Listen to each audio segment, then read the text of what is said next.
Hello YouTube family, कैसे हैं आप लोग। आशा करती हूँ कि आप लोग अच्छे होंगे, स्वस्थ होंगे, मस्त होंगे, अपने अपने घर में अपने अपने परिवार साथ खुश होंगे। और देखिए हम लोग नाच का हरवा गीत सुना रहे हैं, आप लोग सुनिएगा। ढेर सारा प्यार दुलार आशीर्वाद भरपूर दीजिएगा।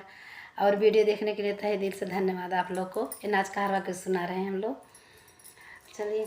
कि फुलवा बरसे मोरे आंगनवा के बटोरे ना नदी, फुलवा बरसे मोरे आंगनवा के बटोरे ना नदी, के बटोरे ना नदी, के बटोरे ना नदी, फुलवा बरसे मोरे आंगनवा के बटोरे ना नदी, फुलवा बरसे मोरे आंगनवा के बटोरे ना नदी, तोहरे भैया बिन आंगनवा के बटोरे ना नदी, तोहरे भैया बिन आंगनवा के बटोरे ना नदी, फुलवा बरसे मोरे आंगनवा के बटोरे ना नदी, के बटोरे ना नदी, के बटोरे ना नदी, फुलवा बरसे मोरे आंगनवा के बटोरे ना नदी, फुलवा बरसे मोरे आंगनवा के बटोरे ना नदी।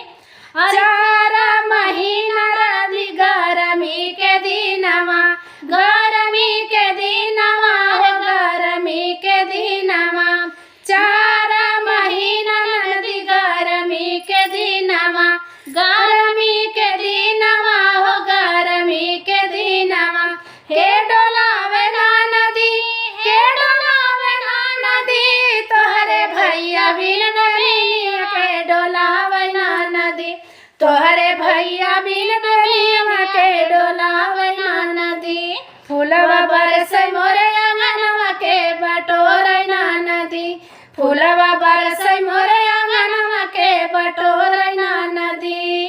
अरे चार महीना नदी जाड़ा के दिनवा, जाड़ा के दिनवा हो जाड़ा के दिनवा, चार महीना नदी जाड़ा के दिनवा, जाड़ा के दिनवा हो जाड़ा के दिनवा, के ओढ़ावे नदी, के ओढ़ावे नदी, तोहरे भैया बिन रजैया के ओढ़ावे ना नदी, तोहरे भैया बिन रजैया के ओढ़ावे ना नदी, फुलवा बरसे मोरे आंगनवा के बटोरे ना नदी, फुलवा बरसे मोरे आंगनवा के बटोरे ना नदी, के बटोरे ना नदी, के बटोरे ना नदी, फुलवा बरसे मोरे आंगनवा के बटोरे ना नदी, फुलवा बरसे मोरे आंगनवा के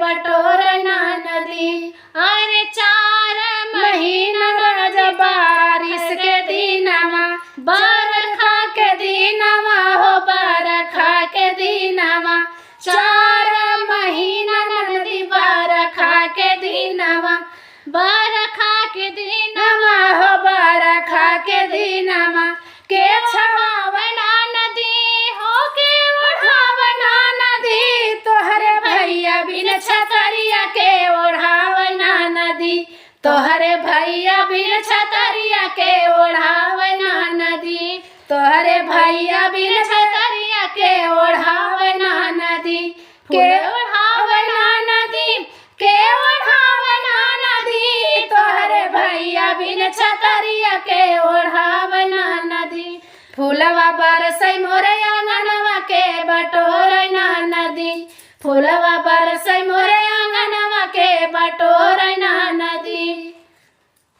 हम लोग का गाना कैसा लगा आप लोग को प्लीज़ कमेंट करके ज़रूर बताइएगा। चैनल पर नए, चैनल पर लाइक सब्सक्राइब ज़रूर कर लीजिएगा।